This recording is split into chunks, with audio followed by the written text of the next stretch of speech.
এসেছি আমার প্রাণের টানে। এই বন্যার এই মহাদুর্যোগের সময় আমাদের চৌমোহনীর কিছু তরুণ দীর্ঘদিন থেকে যারা স্বেচ্ছাসেবী শ্রম দিয়ে যাচ্ছে আমরা গোলাপ নামে একটি সংগঠন নিয়ে, বিশেষ করে তার মুখপাত্র মুনিম ফয়সাল সহ তার যে সঙ্গীরা রয়েছে, আমি সবাইকে আন্তরিক অভিনন্দন জানাই। প্রতিবারের মতো এবারও তারা এগিয়ে এসেছে মানবতার কল্যাণে, মানবতার ডাকে।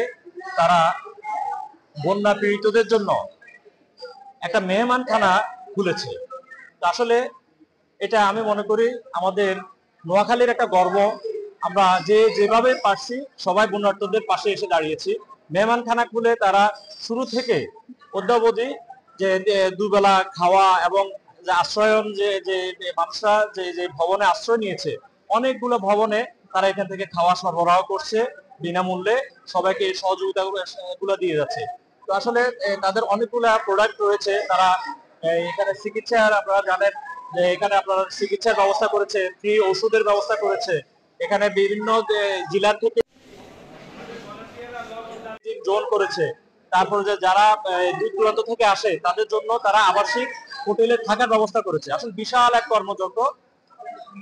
এই কর্মযজ্ঞের কারণে এখানে অনেক বড় একটা অর্থনৈতিক ইয়াও দরকার, ব্যাকআপ দরকার।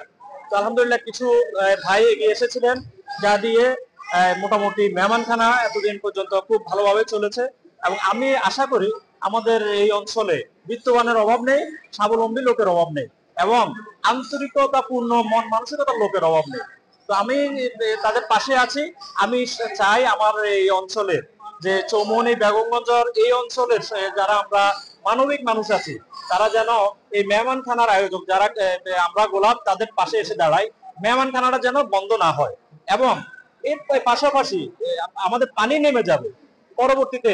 আরেকটা চ্যালেঞ্জ কিন্তু আমাদের পাশে আসতেছে, মানুষের বন্যা দুর্গত যারা তাদের বাড়িঘর গুলা পুনর্বাসনের জন্য যে একটা উদ্যোগ, এই উদ্যোগও কিন্তু আপনার মেহমানখানার পাশাপাশি এই ছেলেগুলা নিচ্ছে। তো আমি আপনাদের সমাজের যে বিত্তবান যারা আছেন, আমি সবাইকে আহ্বান জানাবো, এটা আমরা ভাইয়ের পাশে দাঁড়াবো।